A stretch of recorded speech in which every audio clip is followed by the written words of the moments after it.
What's going on, everybody? It's Ricky with Videohomicide, back with day 5 of the 31 Days of Horror. And we're coming back with, once again, another childhood favorite. We've got Stephen King's It, directed by Tommy Lee Wallace, written by Larry Cohen. At least the first half is written by Larry Cohen. We've got one of the most horrifying films of my childhood. Now, I know a lot of people, including the people that I respect, like the guys at Red Letter Media, like they sort of tore this movie, kind of like shit on this film, and I was like thinking, like, you guys are fucking crazy. Like, they watch the shittiest stuff like 80% of the time, and it's like, you're not into this. Well, I don't know what to say, but I think I disagree with their opinions. I'll leave it at that. I think this movie is great. It's very timeless to me. I remember the first time I watched it, VHS, of course, like everyone else. It's single tape, because I know this was also put out on a double tape edition. So I always found it weird, like when I was a kid, like we'd put the tape on, and then the first half of the film would play, and then it would end, and there would be credits, and then the new one would start up. And this is one of those movies that I think a lot of people my age, that didn't see it live in 1990, because I was born in 92, but like seen it, through word of mouth or whatever. We all sort of hold this significance towards this film, or like this, not significance, but we just have this respect for this film, because I think it is one of the scariest things of my childhood, and I can explain it in a few scenes, the stuff that really fucked me up. Like, in the beginning of the film, when the little girl is murdered, you don't see the murder, but you see Pennywise, Tim Curry as Pennywise. Amazing performance, by the way.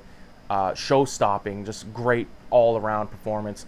When it shows him in the laundry, like with the laundry blowing, and you just get like a quick little shot of him in there, it's so fucked up. Like, not, you see him, like he's kind of like is friendly looking and smiles and waves, but when it shows him again and he's like very vicious looking, I think that was one of the scenes that when I first seen it, it fucked me up. And then every time I watched that film after that, which was often, I would either like look away, or like make it look like I'm looking at the TV, but kind of like look away. Back at, when that was still happening to me, because like I could watch horror films all the time, but there was still stuff that like freaked me the fuck out, and I'm not ashamed to admit that. So and another movie that had a crazy scene involving laundry was Halloween, when Laurie looks out the window and sees Michael Myers down in there in the laundry. Like that, for some reason, anything to do with laundry is just fucked up. Freaks me out, especially just like the way it's presented, you know what I mean? But this movie, I've read the book, and I think the book's fucking really like way better than the film, but I think the film's really good. I'm not even gonna talk or mention, well, I'm about to, but those goddamn remakes that just happened like in the last couple years, oh my god, those are like the Marvel films of horror. I know a lot of people really love it, a lot of people hate it. I don't hate it, I just think those movies are just shit. I just feel like they're too influenced by the modern, like the modern way films are made, like with that shitty humor and just like uber fucking CG effects that are so distracting, and shitty music cues, like all that. Like, one of the biggest parts of that film to mention, like the remake from 2017, is when the one kid's in the basement of the pharmacy, and then like that thing's puking on him, but it's playing like this weird, I don't even know what band it is, but this like totally off-putting music. But like in this film, you don't get that. In the 1990 version, these kids are not like little, like one-liners, like a fucking jar of one-liners, and they just keep pulling them out. Like, these kids looked scared, like I feel like in this new movies, like, and the new ones, like sometimes they kind of look like they might have been scared, but like in the old ones, like they looked depressed, scared, especially like Bill, and like that scene when they're in the lunchroom. I recently watched a video, I think it might have been CZ's World, which is like a YouTuber that talks about horror movies. I actually recommend his channel a lot. He's a lot of good information and stuff if you're into like the deep dives and stuff like that. But the fact that they're all sitting in this little lunch table, and they're all like, their heads are down, and it just really conveys the horror, the sleeplessness of these kids. Like, I felt like when I was a kid watching this movie, I always felt like these kids like are not sleeping at night because they're shitting their pants scared. And I think Bev had the scariest of interactions with Pennywise in the bathroom with the blood coming up and all. Like, that is just so fucking weird to me. And what, like, the thing that scared me about that scene wasn't even like the blood coming up. It was like the fact that the dad was like could not see the blood. Was just like was oblivious to it, and he's just like, oh, this building's old, you know, there's the fucking the sewers are the size of the Holland tunnels, you know what I mean? And that's sort of like a foreshadowing to, you know, like being down there in the sewers, and like really big sewers that you can just kind of stroll through. I've never been in the sewers or anything like that before, but I'm pretty sure that they're, well, maybe they are that big, I don't fucking know, but I feel like I could talk about this movie for fucking days, so I'm trying to condense it down into like a 10-minute video. Some of my favorite scenes, favorite moments, of course, is you know, the interaction with Henry Bowers and Mike out front of the little shop, whatever it was, and he's like, how about a rocket in your pocket? He's got like a classic like cherry bomb that like literally looks like a cherry. Like, I've never even seen one of those in my life, but I believe that they exist, I guess. But like when I think of a firecracker, like a little black cat, you know, it's just like a little tiny, it looks like a little mini dynamite stick, not a fucking cherry. But we'll leave it at that. Love that scene. Love the scene in the movie theater when the pop gets poured on the bullies. I love all the, you know, the one-off interactions you get, like when Mike's placing these phone calls. You get like the backstory, like Ben's backstory, you get Bev's backstory, you get fucking Eddie and Stan. Like, everyone has like their own flashback, which I really like, and I just always loved this film. But now, I will be the first to admit that I prefer the first half, you know, night one of it, but I don't dislike night two. Like, a lot of people really shit on night two, including Tommy Lee Wallace, who directed and wrote the fucking thing.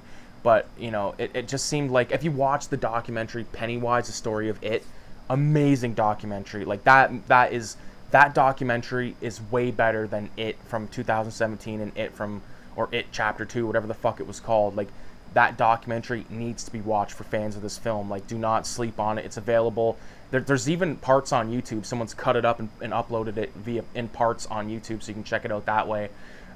Really enjoyable. Like, I can't believe that there's, you know, behind the scenes footage of Bev's dad in the makeup, just having a cigarette. Like, it's totally like, you know, behind the scenes photo. He's out back. It's totally lit up, broad daylight, smoking a cigarette with the makeup that literally, one, like, probably the scariest moment in the film for me was when Bev goes to her father's house, and he comes, you know, in the form of this old lady, and then it transforms into her father with like the eyes, and just like totally looks disgusting and decrepit. Like, that was so scary to me. Like, when he goes, I'll worry about you, Bev, I'll worry a lot, and he's got like the broken teacup, the blood, all that shit is so fucking powerful, man.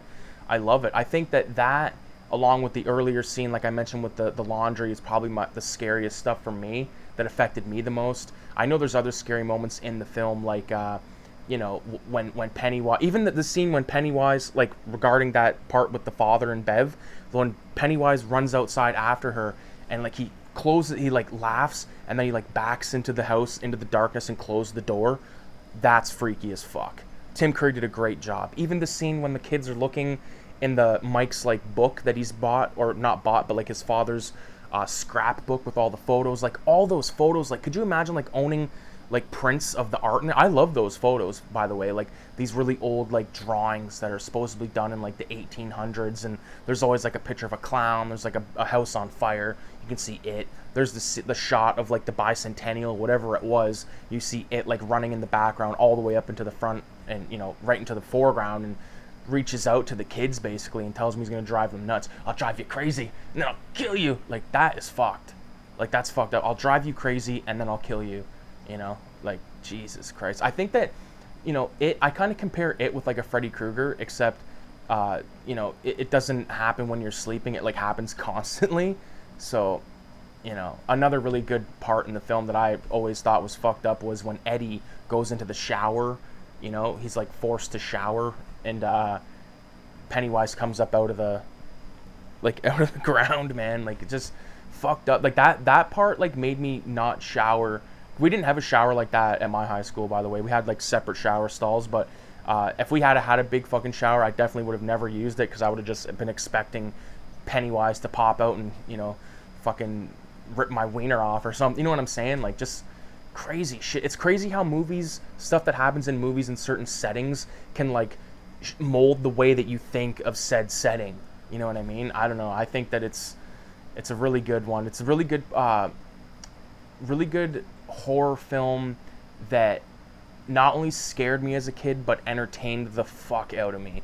And that's what it's all about with horror films, man. Like, I love that you can have fun and be scared at the same time. Like, haunted houses. This is totally random, but like haunted houses, like, they're fun, but they're scary as fuck.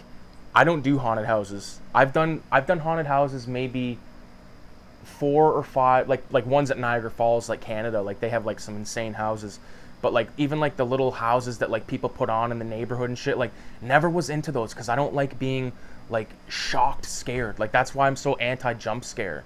You know, I mean, I can handle it. I could go into a haunted house and survive, but just in the back of my head, man, like knowing that something at any moment is gonna jump out and intentionally try to scare the shit out of me, and it may or may not happen. Like, I'm talking full on out of the ass shit, man, because I don't do well with that type of stuff. You know, when I was a kid, this is no shit. When I was a kid, me, my mom, my grandma, my grandpa was there. My little brother was just born, so I was like 6 or 7 years old.